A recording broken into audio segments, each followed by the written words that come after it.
Are you doing it? Yep. Hey, hi everybody. Gee whiz, it's so glad to be back, Brent. How you doing, my Yeah. friend? Doing so well, and I'm so glad to see your beautiful face again. It's been way too long. You are such a good friend, and I gotta say hello to everybody in the room. It's so wonderful, wonderful to see everyone. And so, why don't we say hi, Brent? Why don't we start our folks? I just want to know where everybody's chiming in from. Of course. I already see a lot of people in the room. Um, let's just start off with just saying hello to folks. How's that? Hi, Larry. How you doing, Larry? Glad you could join us. Who else do we have? We got oh, Super Sawyer. Who else, Brent? Who else do we have? we got D. D. D. It's good to see you. Good to see you. No, actually, I haven't been busy rehabbing homes. I'm finished with the rehab, but I've moved on to something much larger. And so I'm going to tell people a little bit about it, but let's see who else is in the room. Folks, just tell us where you're from and we'll say hello. Well, we've got Rory here in the room. Hi, Rory. How are you doing? Okay, I'm glad to hear that. All right. Who else do we have in the room, Brent? We got some people from Eastern Washington. There we go. Oh, Jimmy. Jimmy, I miss Washington. You just don't know. You just don't know. Who else? And Washington misses you. What's that? Washington misses you. Oh man, I tell you what, you guys have had beautiful weather that way. Not like the rest of the country, right? Finally got some nice weather. Okay. We've got Andre from Redlands, California. How you doing? Glad you could join us. Okay, we'll take a couple more and then we'll get right to business. You know, D is from or Di Diz is from Wisconsin. I just want to say that. And Rory is from San Bernardino. Yeah. Got Carolina. Okay. Leroy. I just was through South Carolina. I've been all over the freaking place, man. How you doing, Derek? Derek's in LA.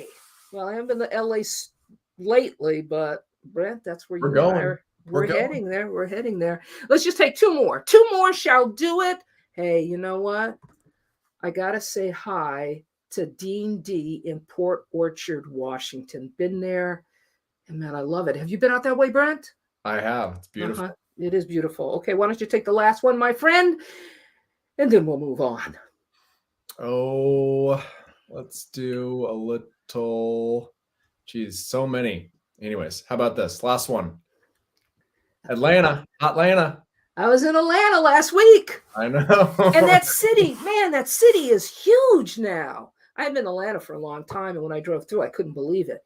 Anyway, let's do a little housekeeping. As everybody knows, this is the happy hour, and we take your home improvement questions.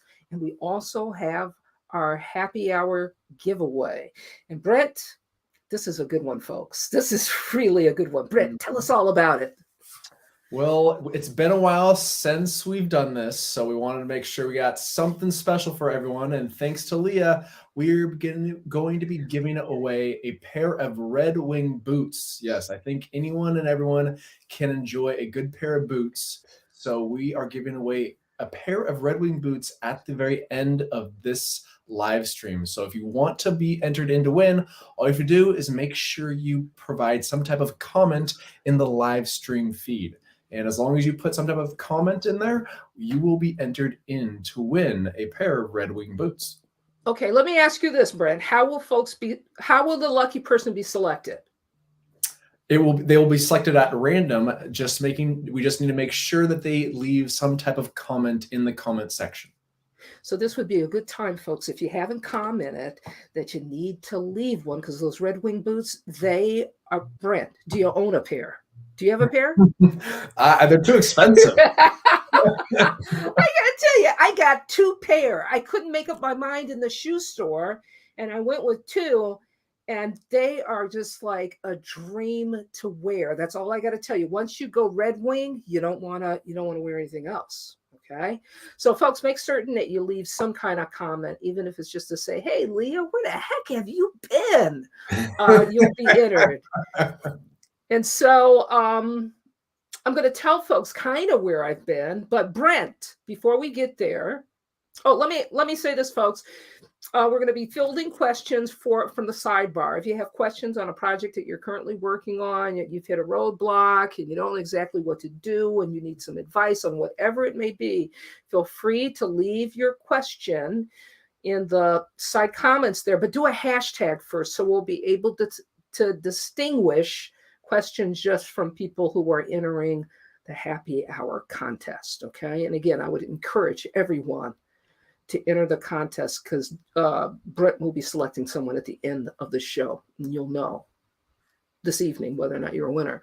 So, Brent, what have you been up to, buddy? What's going on? What happens tomorrow? Nonstop building. Okay. Just finished up building a chicken coop for the very first time. That was fun, entertaining, and more expensive than expected. Okay. And tomorrow I'll be actually repurposing an old video. One of my most popular videos on my channel was how to build a shed. And it's been 1 year since I built that project. And multiple people have wanted to know how it's done over the last year, as well as making sure that I'm providing plans for different sizes because some people said that it was a little too small. So it is going to be the very first time that I actually produced multiple plan sizes, and I'll actually be selling plans for anyone who actually wants to build a really nice high quality shed. So that video will be posted tomorrow, as well as shed plans available for anyone that wants them. Oh, that'd be great because now's the time to be doing that. You know, since it's summer, Yeah, I think people need to take advantage of that. Okay, Brent, before we get to questions, folks, you need to ask questions in the sidebar and it automatically will enter you into tonight's happy hour giveaway for the Red Wing boots. So let me tell folks where I've been, kind of. And the reason why I can just kind of tell you is because... Where you been? Danny, let me tell you, okay? Here's the thing. I can't really, truly say because I signed what's called a non-disclosure agreement. And my hands are tied. Unfortunately, I can't give you the details, but I can tell you this. You're going to find out very soon. You're going to find out this fall where I've been. I will say this, okay? I can give the geographic location, but I can't tell you what it is that I've been doing. And I hope that you understand that I've signed a contract that prevents me from doing that. But I've been up in New England for 3.5 months. Man, I got to tell you, Brent, I was staying at a pretty nice hotel. However, it was still a hotel. It wasn't home, you know? Yeah. And I missed all my friends and I made new friends while I was there, but wasn't the same. You're still hard. We know that. And I missed all of you guys. I really missed, man, I missed YouTube and I missed uploading videos. And so I'm back. I'm back in Florida and I'm going to start uploading new videos next week. So that's what I've been up to, folks. I hope that helps. And now let's get to some questions. I hope folks have asked questions in the comment. If not, this is going to be a really short live stream. So I just want to know what you've been doing.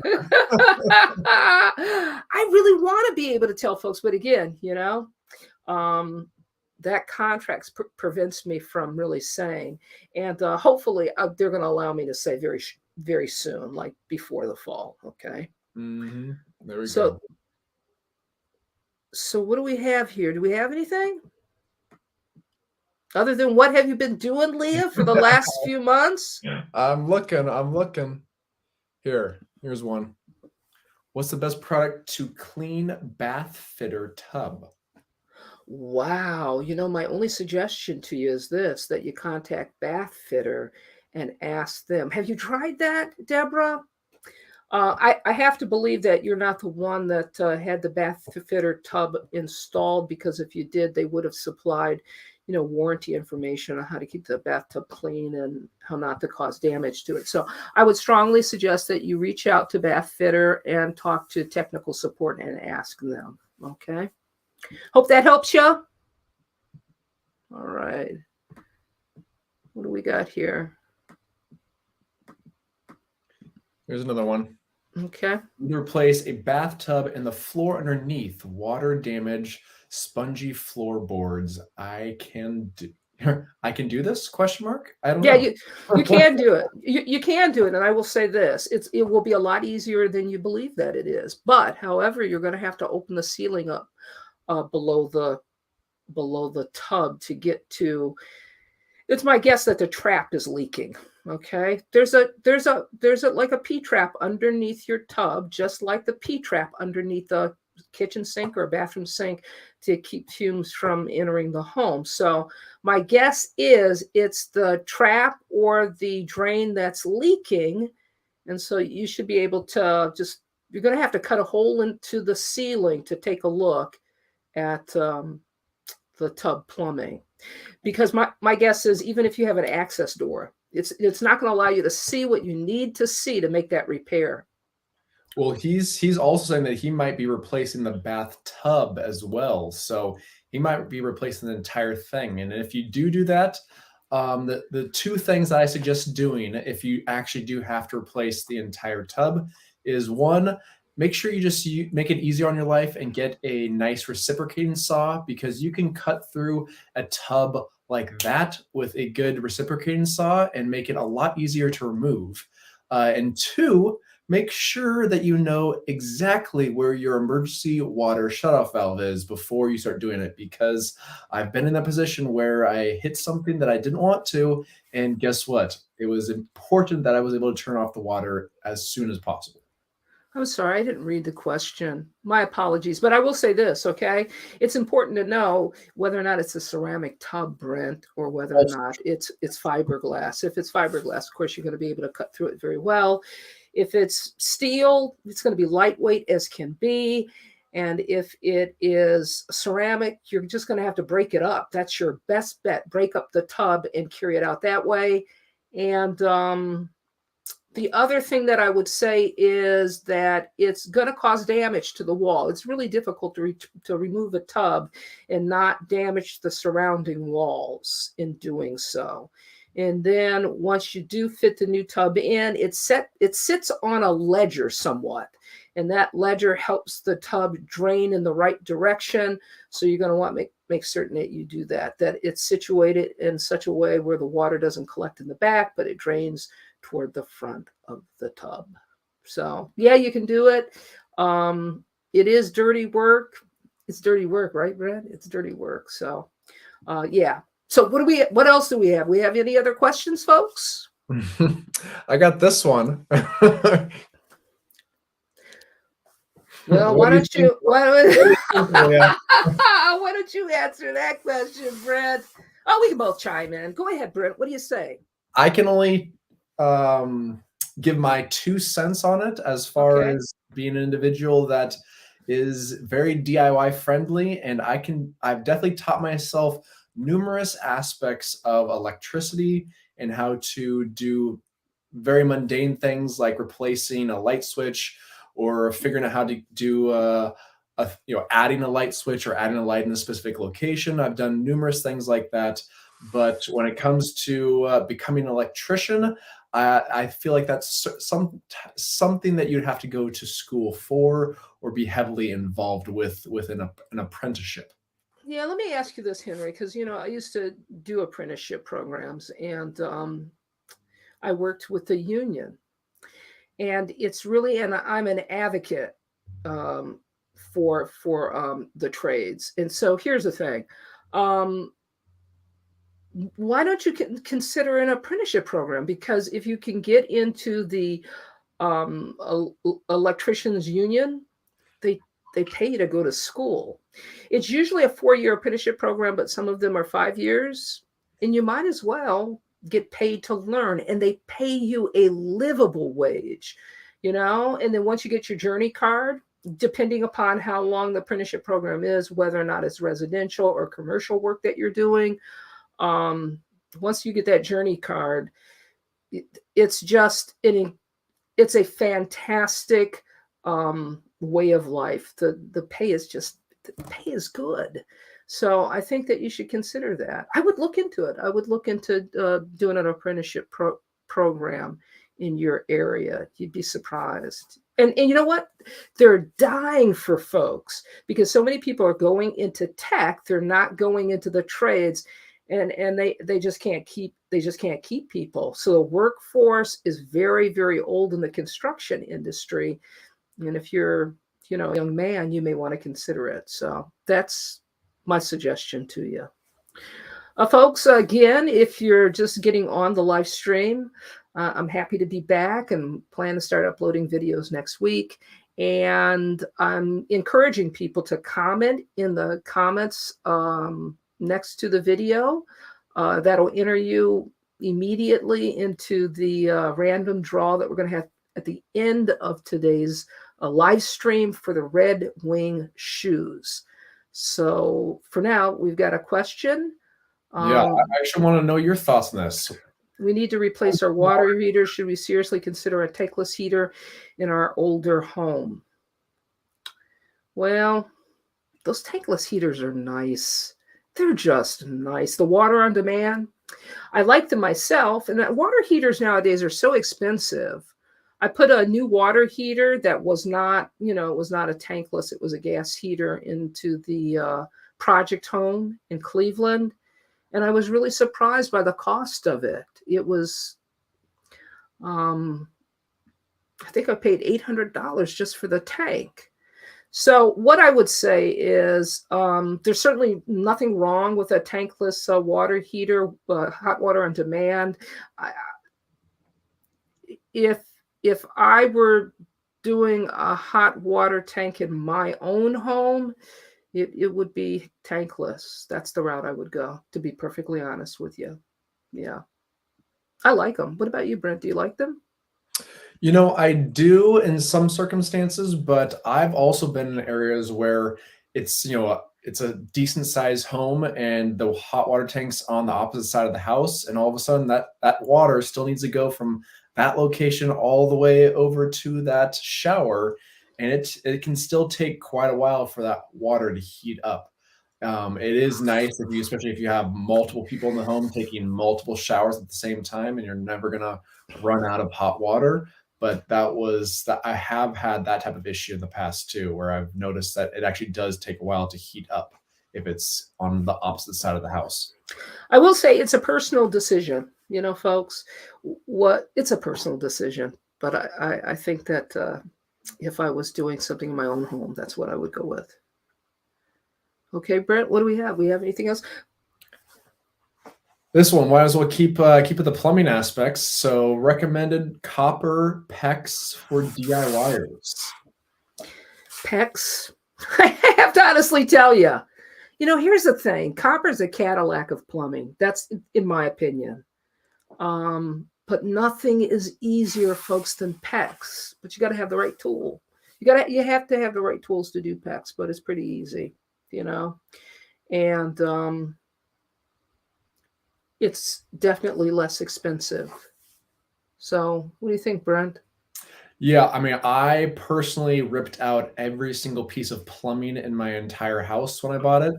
And I did hire a plumber to come in and just plumb it, but he plumbed it with PEX because it is a minute amount of time compared to what it would have cost if we were going to do all copper. Now, the one thing that you do want to keep in mind, though, is that once you get to that wall or that outlet, you do want it still to be a copper fitting. And once we got to the shower, once we got the water to the shower area, we plumbed the entire area in copper because it's more beneficial, it's more sturdy, there's less chance of potential damage over time and corrosion. But as far as trying to get around houses, especially if it's a complete remodel, you can't beat PEX these days. Just don't do any type of PVC because that stuff I have had to deal with in a recent kitchen remodel, and it is extremely brittle after just a decade. Well, you know what, Brent? I replumbed the whole project house, because they had ripped out all the plumbing. But I had to go back with copper because of it had to do with the housing inspection, and it had to do with pulling permits and all.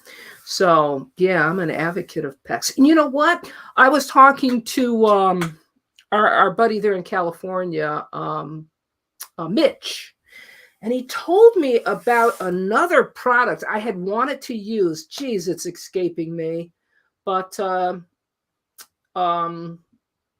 it collapses on itself. The fittings collapse on themselves. Are you familiar with this? Give me a little more information.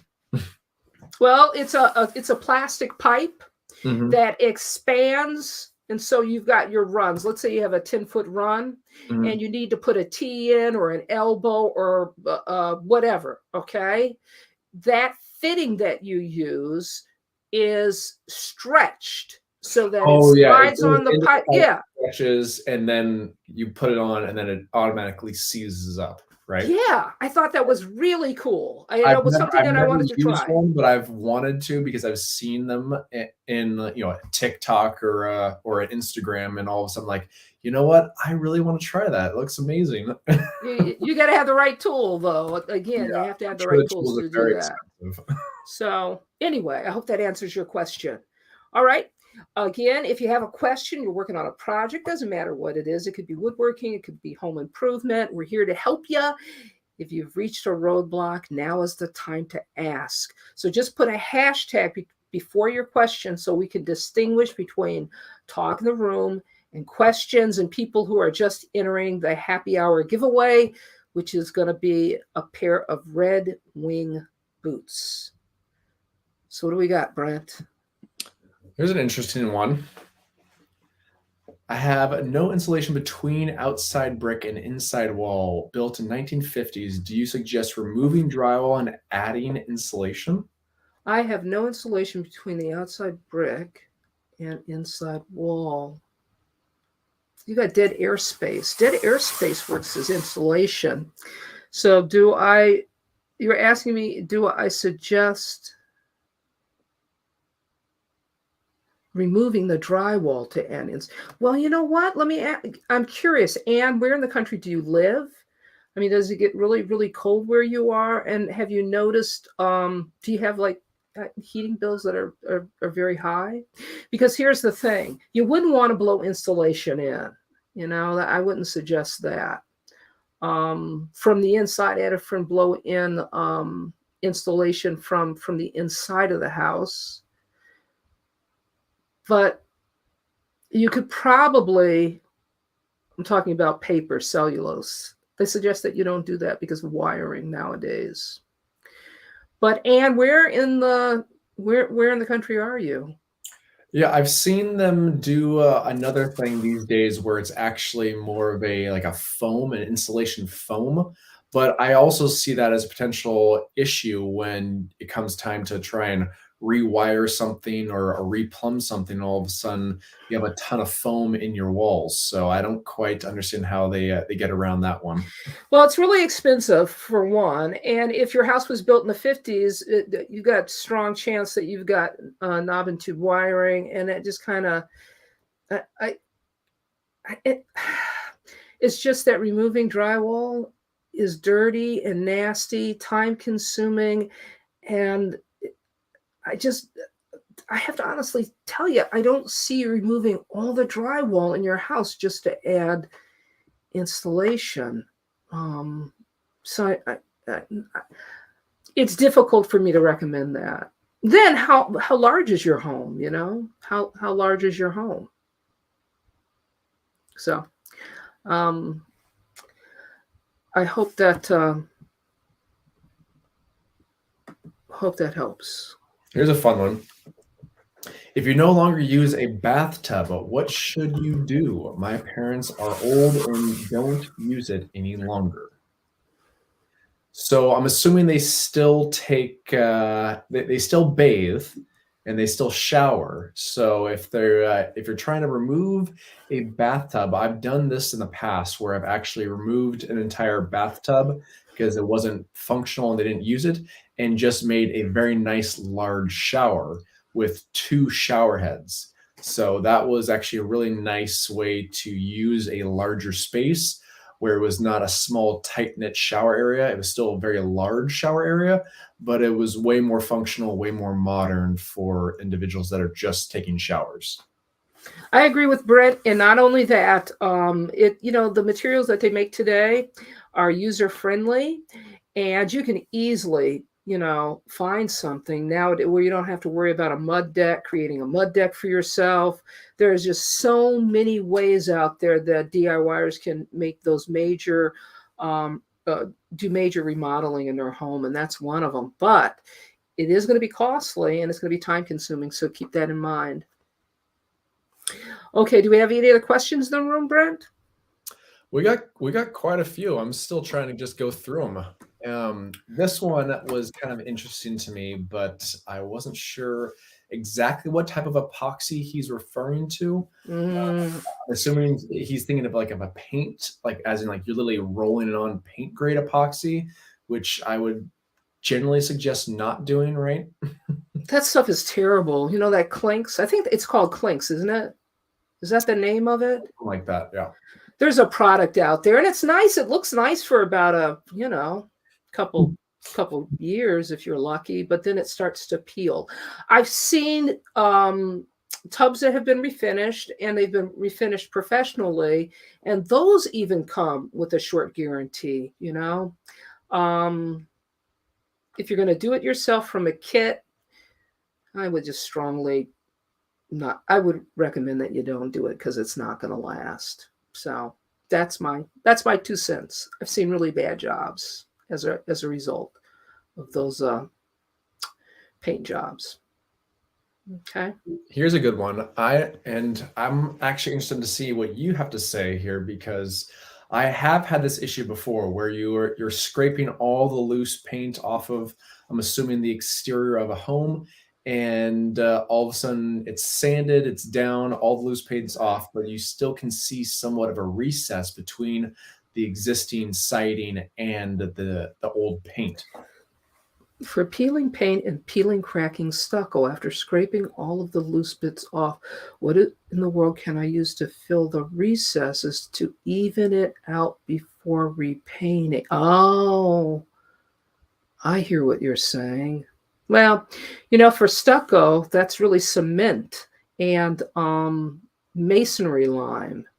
And so you would have to go to a building supply store.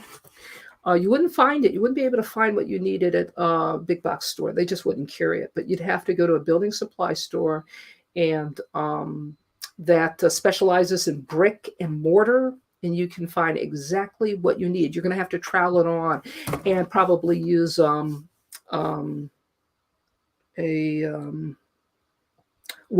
You're going to have to weld the walls as well. And so a plaster weld or a cement weld just helps the old material that you use bond to the new material bond to the old material. So you'd want to do that.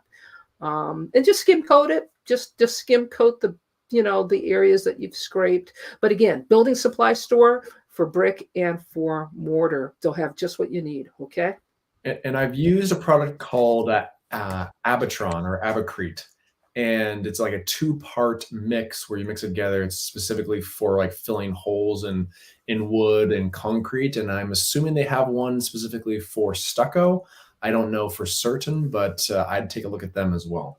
Okay, sounds good. What else you got, folks? What do we got going on here, Brent? You find any?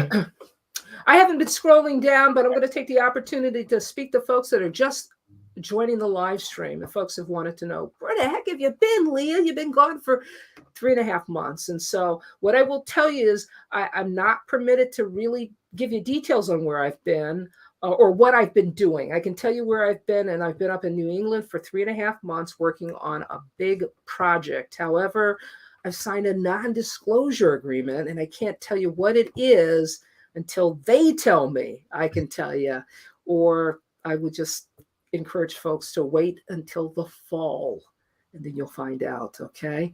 So I just want to thank everybody for joining us here this evening. I'm glad to be back, and I'm going to start uploading to YouTube next week. So I'm just excited about seeing everybody. If you also are just joining the live stream, we're giving away a pair of Red Wing boots That's today's happy hour special. So you'll want to get into that by commenting or just, saying where you're from, or hi, Leah, hi, Brent, or by asking a question. And then Brent is going to select a name that is random at the end of today's live stream, and you're going to find out who won. So, Denise, you got a question, and you're asking, I need to replace my ceiling tiles. How can I do it alone? I'm a female and I have to do a lot of housework alone. Ceiling tiles, are we talking about ceiling tiles that sit on like a grid? Okay, like an Armstrong grid, or are we talking about something that's got like a factory edge and they fit into each other and they ride furring strips? That would be important to know. Either way, it is something that you can do by yourself, because it's lightweight material. You'd have to run the furring strips if you're going with old-fashioned factory edge 12-inch by 12-inch acoustic tile, but they don't really use those much anymore, except for commercial applications. And I'm guessing that you live residential, so you would want a drop ceiling. And those tiles tend to be 2 feet by 4 feet, and they are just lightweight, easily cut with a utility knife, or believe it or not, a pair of scissors, because a lot of those tiles are just fiberglass tile. What will take the time is running, because I'm thinking about an Armstrong drop ceiling. That's what takes the time, running the metal grid that the tiles drop into. But you can easily do it by yourself. Just do research, get comfortable with it. Anybody can do it if they just take their time, make certain that they read the necessary materials. And that's what I would have to say about that. What do you think, Brent? I think it was perfect. I got a fun question for us. Okay. Gifting small tool bag, favorited tool. So what would you add to a small tool bag? I love this question. Because who doesn't like tools, right? Who doesn't like tools? Well, Britt. I'll go first while you Okay. think. Well, so one thing, everyone thinks of the hammer, a screwdriver, and so forth. The one tool, especially if you have the money to do so, you can find some cheaper options. But the one tool that it took me so long to buy, and once I bought it, I started using it for everything, is a laser level. I have a nice laser level, and I use it so often for like large scale projects, to literally hanging picture frames to figure out where the center point is, as well as where the levels need to be for each screw. It comes in handy in so many ways, and no matter what skill of you are, you can use a laser level in a plethora of different ways. So that's something that I would suggest adding to anyone's toolbox, large or small. I agree with that. That's a good one. And then there's, of course, the old standbys, like you've mentioned, a good 16-foot tape measure, good set of wrenches. 25 foot is great too, 12 foot is good enough for residential work. Good hammer. You just have to decide whether or not you're going to go with a framing hammer or a claw hammer. You know what I like that I've used, Brent? And it's a specialty tool for plumbing, and that is a ferrule puller. Man, those things just have come in real handy for me. And that's really about, I can think of that would be a specialty tool that people would appreciate. And a good utility knife. So that's what comes to mind. And I agree with you about that laser level. I love mine, man. Well, yeah, I love mine. Yeah. Okay, so do we have any other questions here, Brent? Here's a personal question for you.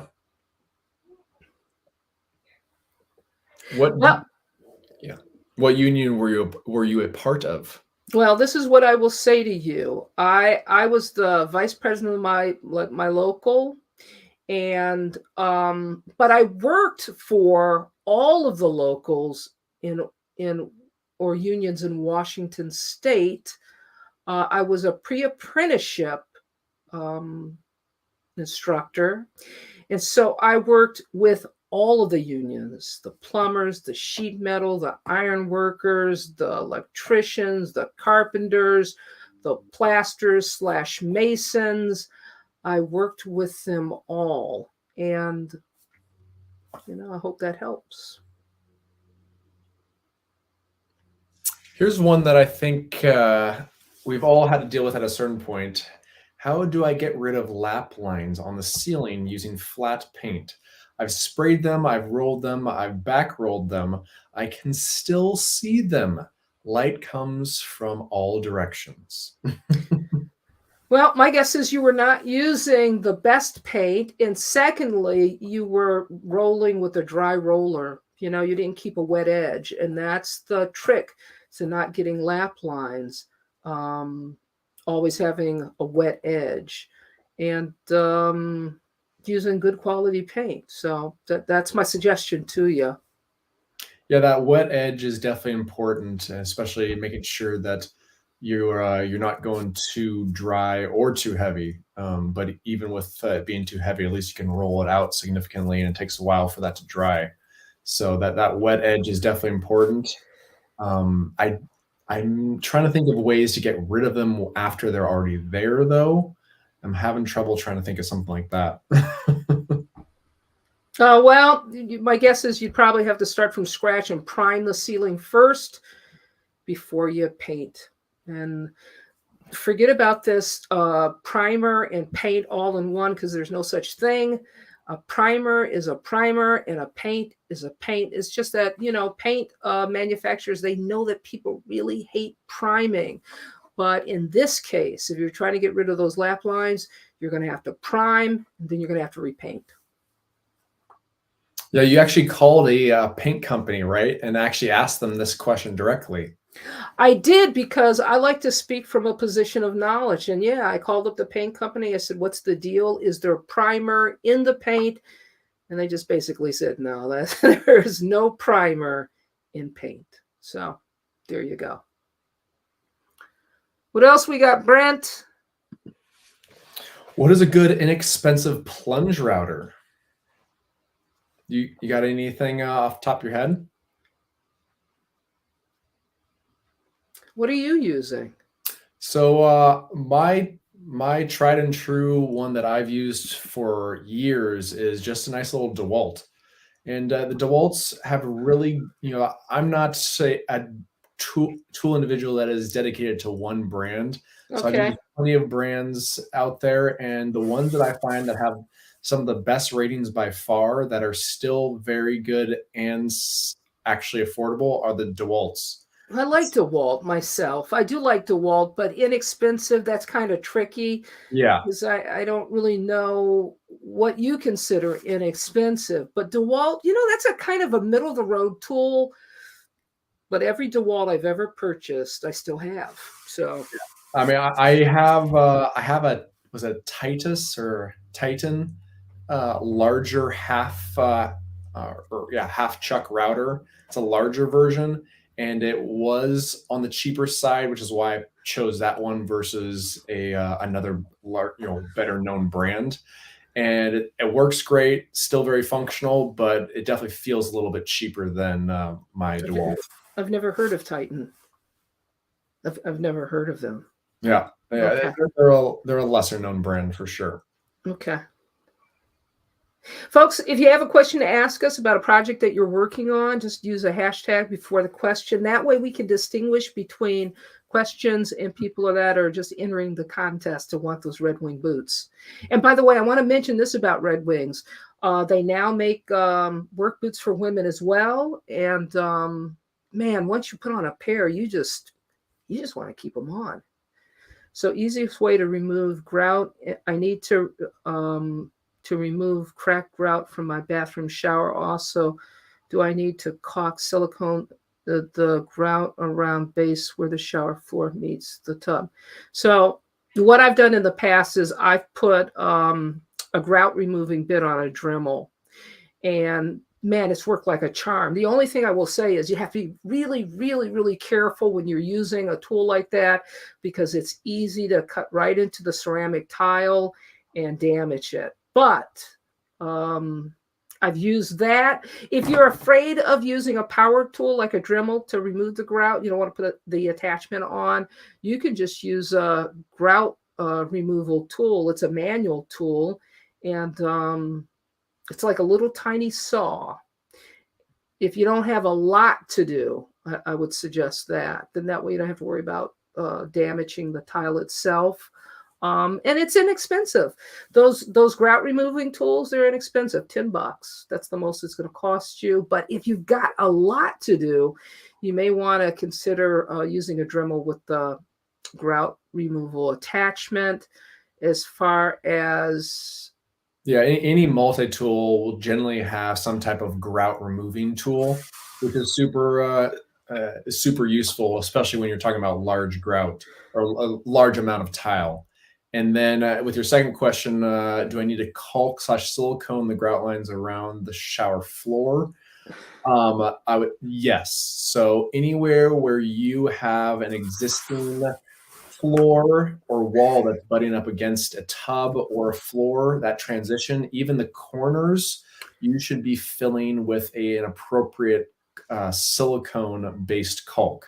And there are plenty out there that actually come with standard colors, so you have a perfect color match between your grout and the silicone that you're using.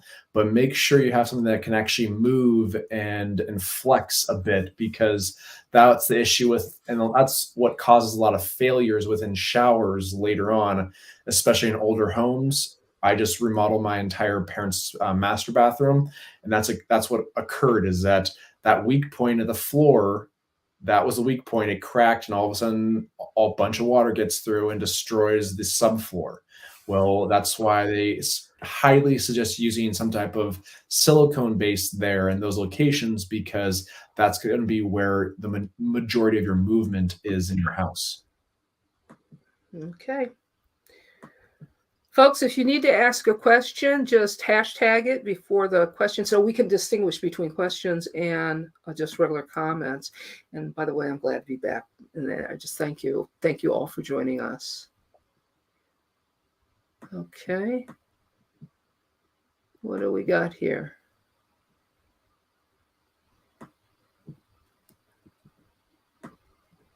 There's a lot to go through, Brent. I know we got a lot of comments. People are excited to have you back. That's what I'm talking about.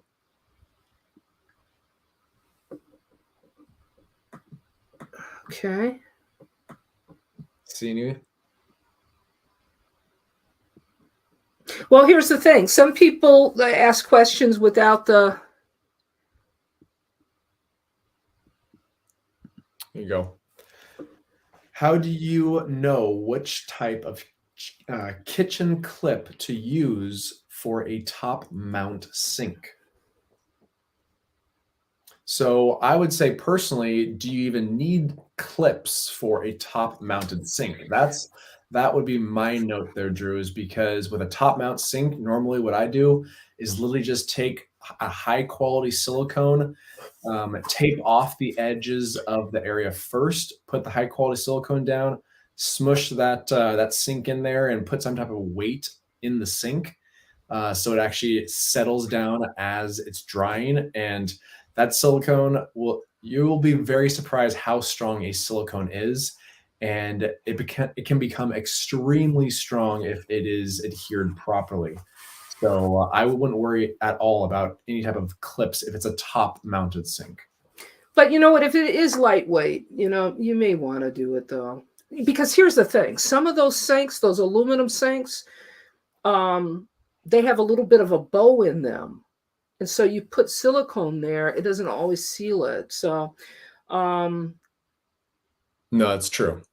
So you know what I would suggest? I would suggest going ahead and putting the clips in. They're really easy to install. They just look like little top hats, and I slide right into place. And you use a screwdriver to secure them. Is it that you're not certain how to install them? I will say this, I did a video on it. Sometimes can be a little tricky to figure out, but the video makes it really, really easy to use those clips. And they sell them right at big box store. I haven't seen too many different kinds. They're all pretty basic. And like I said, they just look like a little top hat that slides into a channel, and you use a screwdriver to clamp the sink down. And that track is on the bottom of the sink. There's a track that the clamps slide into. So that's my suggestion to you. You know what? I did see something here, Brent. This person did not use a hashtag, and it's from Baby Boomer Betty. She says that her Comode continues to run after flushing. She has to pull the stem up and down a few times to get it to stop.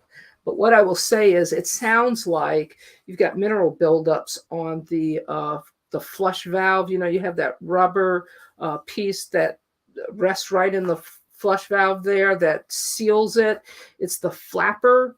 Sometimes that flapper gets full of mineral deposits. You can't see them, but it's enough for there to be a separation between the flapper rubber and from the flush valve, and it allows water in. So that could be one thing, but there are always a number of reasons why the flush valve the flapper doesn't seat well. It may just be time for a new flapper.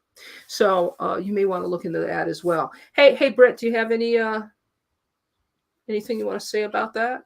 No, I think you nailed it on that one for sure. All right.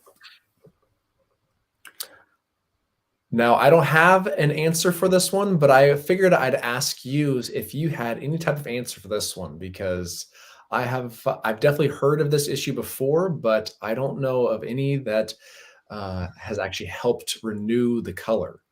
I've never had any experience with cultured marble. I'm sorry. I usually just use the real thing. But you know what? Here's the thing. I have used like brushes that you insert into a drill, and you would be surprised at the cleaning power you get with one of those. Whether or not it would brighten cultured marble, I doubt it, but it might be worth a try. But no, I don't have any experience with that, Brent. So I'm sorry, Marcy. I figured I'd ask. Mm-hmm. This is a unique one and definitely a concerning one. My basement walls are bowing and cracking badly. Would you say it's time to walk away from this house? Well, I would suggest that you definitely have foundation problems, okay? And it sounds like it's probably an older home. And if you own the home, it may be difficult to walk away from, because of disclosures and all. You might want to get a professional to come in and just take a look. Just take a look so you'll know exactly what you're up against. And that's the only recommendation that I can make to you about a situation like that. But you definitely have a foundation problem. Mm-hmm. Yeah, I mean, it could be so many different things. And yeah, the most important thing is just to figure out exactly what is occurring and what the issue is, to either figure out how to mitigate the issue or get away from it. So that's definitely the first item on the to-do list, is to get someone out there to physically see what is actually occurring and why it's occurring. Do you get water into the house? He didn't say. Okay. All right. Insulation, problem, question. Here's a question for you, Brent. Oh no, they're asking me, but we can both answer it. What would you suggest for repairing sidewalk cracks and corner crumbling? Well, back to what I noted earlier was actually, randomly enough, this video is actually exploding on my channel all of a sudden, is I did I have a concrete front walkway. step area that I completely remodeled and rejuvenated, which had a really massive, large crack down a number of the stairs because of because of the foundation itself. But I did know the foundation was actually stable to the point where it wasn't moving any further. And I used Abacrete, the product that I told about earlier. It's a two-part, very thick epoxy mix. And all of a sudden, once you put those two together and apply it to the surface, it has done extremely well and adheres to basically everything. So you do have to figure out how to smooth it out, and you might need to actually grind it down once it's actually fully dried, or at least sanded down. And that is something that I would highly suggest using if you have some type of exterior surface. Okay. Dalton makes a product as well that is not concrete or cement based, cementatious. It's not cementatious. And it's just like a rubber. You force it into the crack, heat it up with with MAP gas or propane torch, and it repairs the crack that way, and it expands and contracts with the sidewalk itself. But for corners, I think you probably would have to use the product that Brent is mentioning. Okay. Brent, here's a question. It has to do with plumbing. Everybody's been here. I have to tell you, Denise, you're having the hardest time replacing a pipe to your restroom sink. It's not fitting back on as easy. And I got to tell you this, and Brent will back me up here. You know that's probably one of the hardest things to get to line up correctly when you're working with a P-trap or something like that. It just seems like I always have a hard time myself. You just have to really take your time, and it has to be lined up perfectly, because just a little bit of stress on a P-trap, and I'm assuming that it's the P-trap going to the sink, and you're going to get a leak. So what do you want to say, Brent? Anything? What was the question? Just mainly trying to figure out what's an easy way to get it to fit back on. Yeah, once you take the pipes off, you got to get everything perfectly lined up. Otherwise, you get little drips or little leaks. Yeah, I mean, I would say the aspect of making sure that the connection of the P-trap to the actual pipe that's going into the house is the last one you tighten. So sometimes I find that there's a number of ones where all of a sudden, if you have these two connected and the other one not connected, it's really hard to get it back in and up. But I find as long as I have one up and one in, and then I connect the P-trap together, that seems to make it a lot easier to fit nicely and snugly. Okay. All right, Brett, I'm back in the questions here.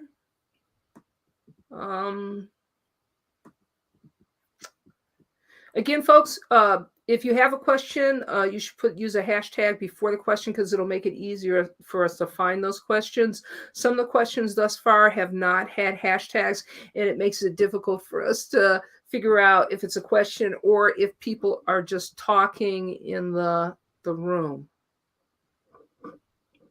Okay. Wait, I thought I just saw something. Sorry, folks. Here you go. Mm-hmm. What's the best way to make wood waterproof? Good luck with that. Depends on what type of wood you're looking for. What's the best way to make wood waterproof? It sounds like you're building outside structure. That's what it sounds like to me.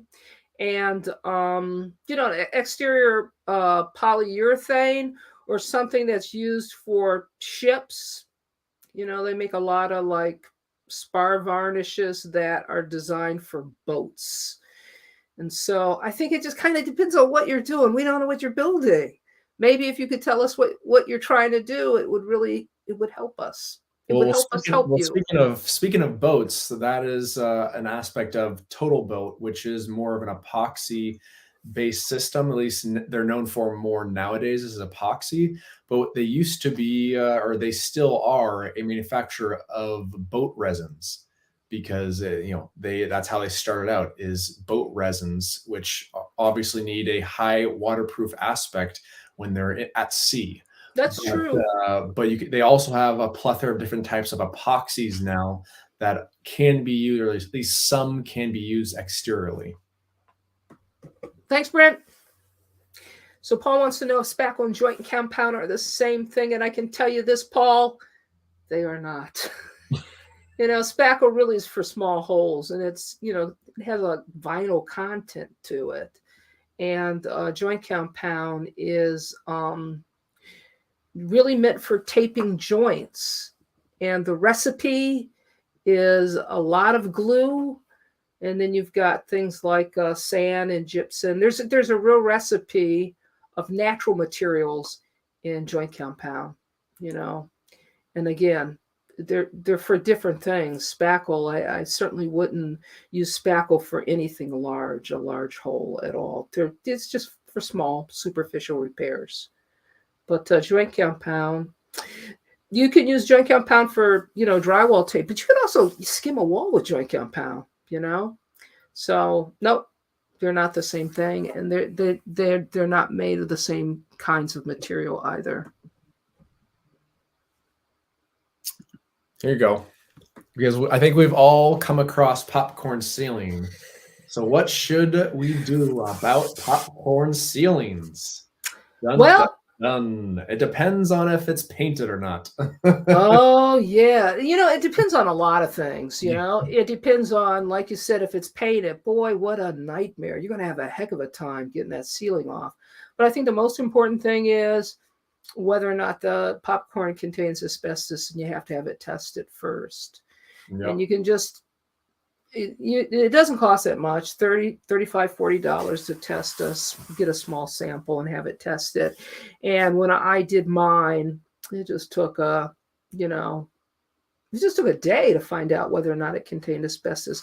But also it depends on the year of the house. So if your house was built, in the 60s, you can kind of count on it having asbestos in it. If the house was built in the 70s, it's a coin toss in 50-50, because they stopped using asbestos in building materials back in the 70s. So it kind of depends on when your house was built, whether or not the popcorn contains asbestos, and like Brent said, whether or not it's painted, because if it's painted, you're going to have a heck of a time getting it off. If it isn't painted, it's going to come off really easy. Just scrapes right off. Just have to wet it down, scrape it off, and be done with it. Yeah, and that's why I noted that first, because if it's painted, that means you can't spray it down, or at least it's a lot more difficult to do so, because with normal popcorn ceiling, all you have to do is spray it down with some water and mist it, and literally take a blade to it, and it literally comes off in sheets. But if you can't wet it down first, that means you can't dampen it and make it more malleable, and therefore it becomes much harder to remove. Everybody dislikes a popcorn ceiling, though. They're just awful, aren't they? In fact, you know what, Brent? I don't think I've ever met anybody that likes those popcorn ceilings. Oh, it's something that came from the 60s. I forget when they started that, but yeah, it was for production, because it's so easy, to just spray it on and not have to worry about taping and sanding and then taping and then sanding. You tape a couple times and spray that ceiling, and it just speeds up the process of building a home. Yep. So this is a great question for you, Brent, because I know that you've done a lot. I think you have a video on. I do. Yeah. So what do you say? What do you say, Brent? So peeling paint on fascia boards. And wait, sorry, can you bring it up one more time? I just wanted to read that one more time. Okay, I'm sorry about that. Fascia boards on a 2-story house. I'm worried about rot and wonder how I should contact who I should contact to fix it. I'm thinking who to contact to fix it. So there is an aspect of peeling paint, and if it's rot. So if it's just, it seems pretty simplistic. If it's just peeling paint, then you should be able just to get it sanded down and repainted. However, if it feels, you can obviously figure out if it's rotten very quickly by just a good feel. And if it starts feeling like it's soft and it's breaking apart on you, obviously it's rot and therefore needs to be replaced. And apparently, I'm just a spokesperson for Abatron or Abacrete today, because this is also another product that I've used on specifically fascia boards. And I actually had a very large area of a fascia board that was completely rotted out. But it was actually more due to there was a branch that was hitting the house for a number of years. I took it down, and all of a sudden there was a hole there. And to make sure that it didn't proceed, or at least it didn't continue rotting or becoming damaged, they actually have a kit where you apply an epoxy to the surface first, and then you apply this two-part mud. It's more like a Play-Doh. It's super lightweight, super soft, and it can sand very easy and becomes extremely hard. Plus, it's 100% waterproof. So if you do have a largeable, sizable hole, you can do that. But if it's just peeling paint, it's more about just scraping it off, sanding it off, and repainting. Where can they purchase the product? On Amazon, Home Depot, all those. All right. But what if this is someone that doesn't want to do it themselves? You say, who should I contact to fix it? You can get a painter, you could get a handy man or woman, or it sounds like you could easily get a carpenter. I would go handy man or handy woman. That's just try and find one before it starts raining. They may not live in Seattle, my friend. Someone wants to know if you can replace tile with drywall. I got mixed feelings about this. They make a green board, but green board for bathroom instead of using tile, it's water resistant.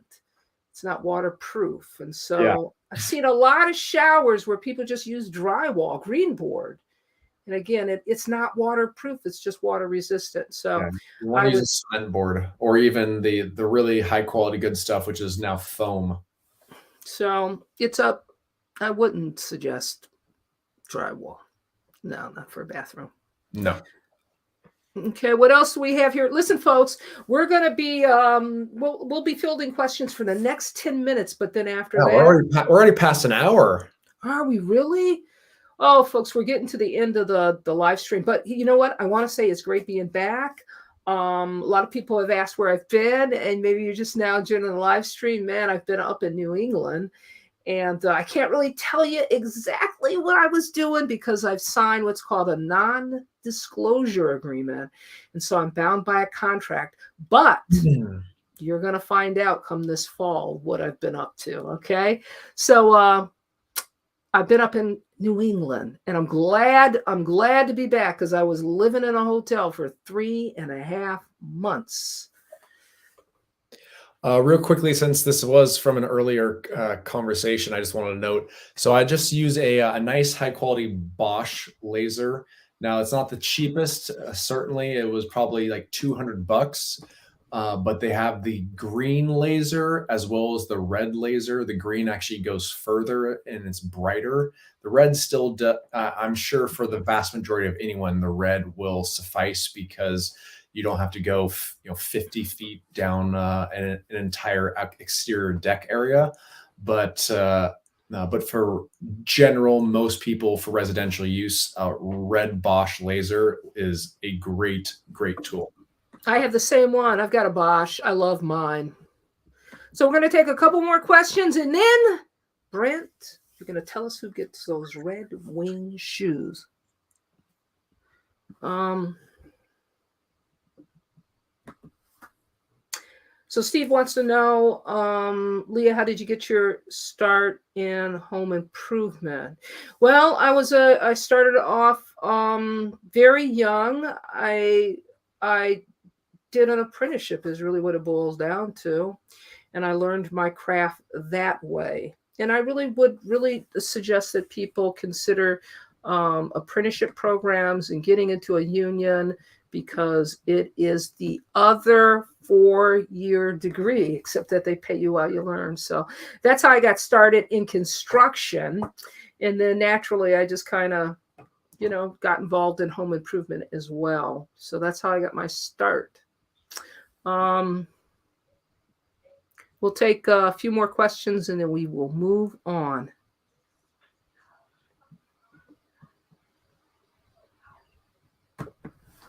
Someone wants to know, Brent, is it okay to use 6x6s when building a home, or is that a waste? Wow. Yeah. 6x6s. Yeah, I know. That's interesting. I have to ask, Nanco, why would you want, well, 6x6s do serve a purpose in some situations, but why would you want to? Yeah, for large open spans, yes, you definitely want to use something very sizable. But lumber is plenty expensive already, so I wouldn't suggest I would suggest using standard 2x6s as needed versus a 6x6. If you have like a very large span from wall to wall, and you don't want a half wall, or not a half wall, but you don't want you want a large opening, you're going to use some type of large supports on both sides, as well as a large overhead beam above. But those are basically the only areas where I would suggest using a 6x6 post or frame. Okay, Brent, let's take a couple more and then let's get right to the Red Wing shoes. Now you see a question there? I'm just going through them. I just want to make certain, folks, if we didn't get to your question, I am so sorry.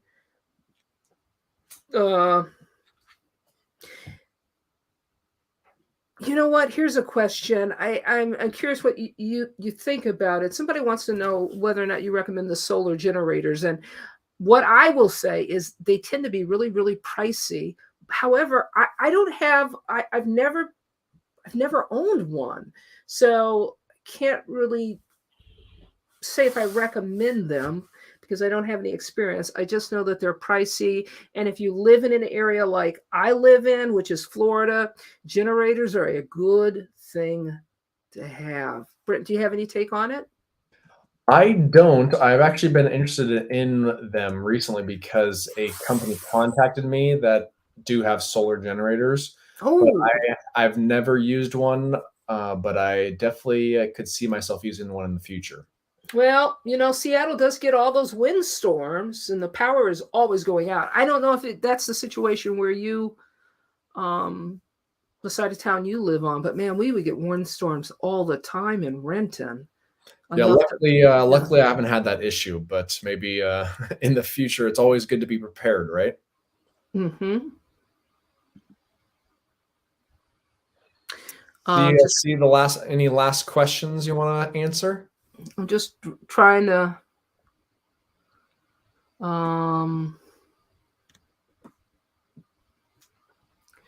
There's so many questions though, Brent. I'm having a hard time. There's so many comments. I know. I guess we can't wait another 3 or 4 months till we do our next one. We have to make sure it's sooner so we can get to everyone's question. Okay, let's just find one more question and then we'll get right to the. Let me go all the way to the bottom. There's so many questions. I just feel like, gosh, I feel bad about not getting to everyone. And Sparky, thanks, Sparky. Sparky did I just want to, gave us $2. There you go. There you go. Thank you, Sparky. One for me, one for you. A $2 super chat.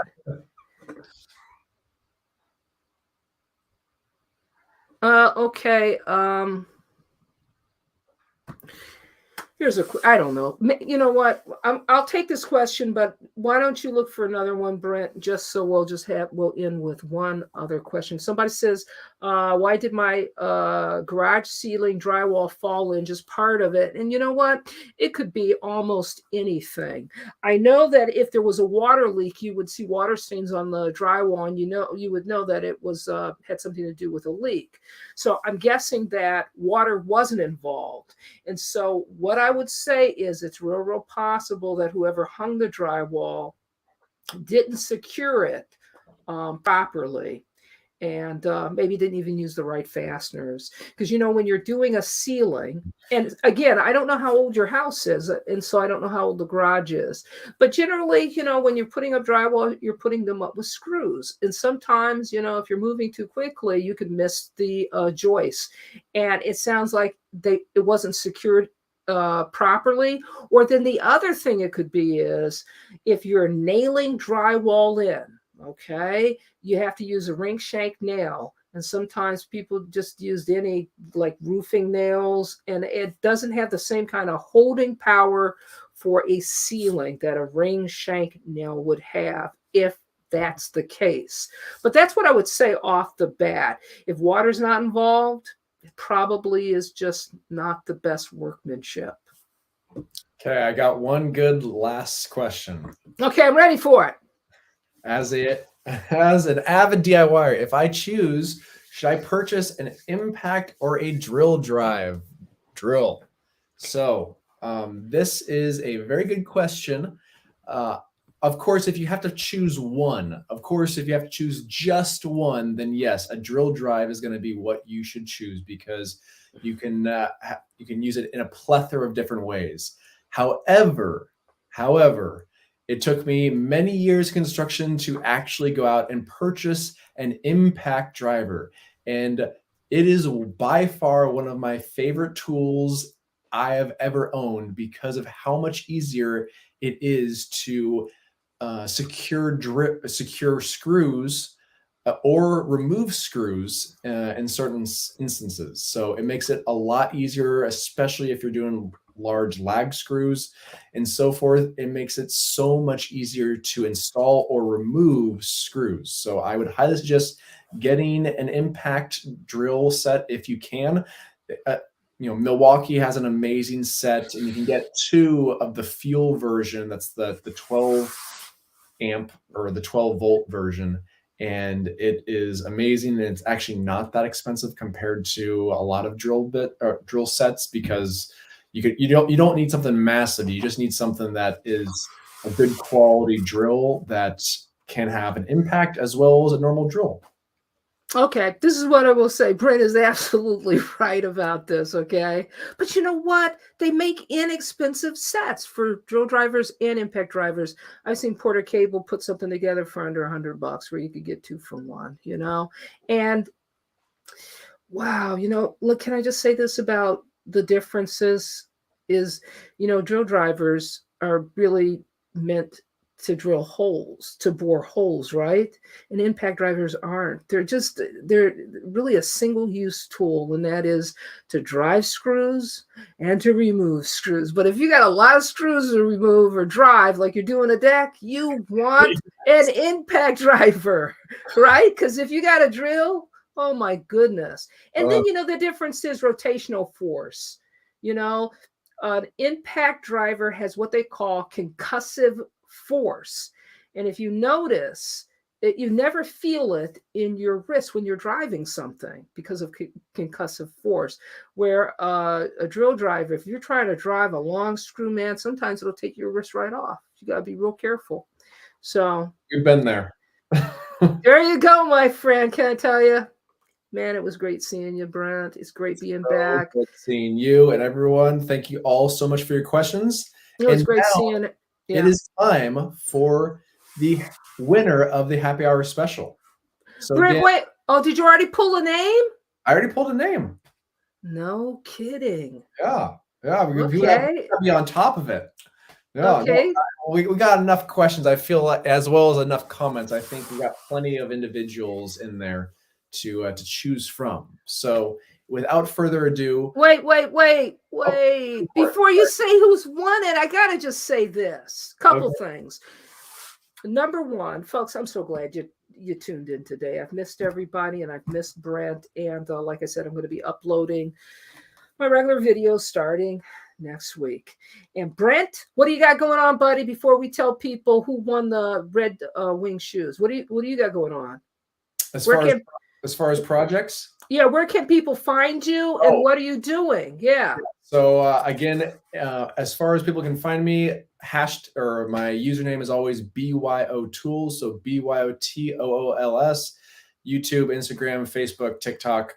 I am posting a repurposed shed video today to show everyone, or tomorrow to show everyone what has actually occurred over the last year with the shed, since it's one of my most popular videos.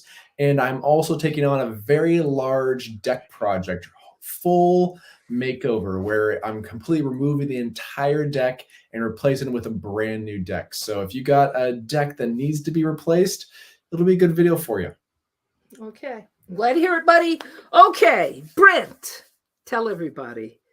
Tell who won the Red Wing shoes. Yeah, the Red Wing shoes. Yeah. Red Wing shoes. Thank you, Leah, so much for providing them today. And today's Red Wing shoe winner is Betty Plant. Betty Plant is the winner of the Red Wing shoes. So please email me your information at brent@byotools.me. That's brent@byotools.me. And I will make sure we can select the perfect pair of Red Wing boots for you. Yeah, but you know what, Betty, don't forget to include, your size. And the one thing about Red Wing boots right now, they're making women's boots as well. It's not just for men anymore, And Betty, I got to tell you this. You're going to love those boots because, man, I love mine, Brent. I don't even want to take my boots off. They are the most comfortable boots you'll ever wear. And they last forever, man.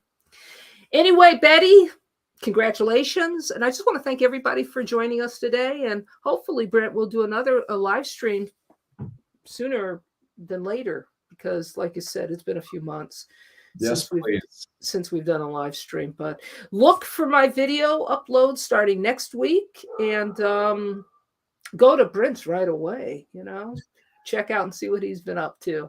But everybody, we'll see you next time. Thanks, everyone. Good to see you. Bye.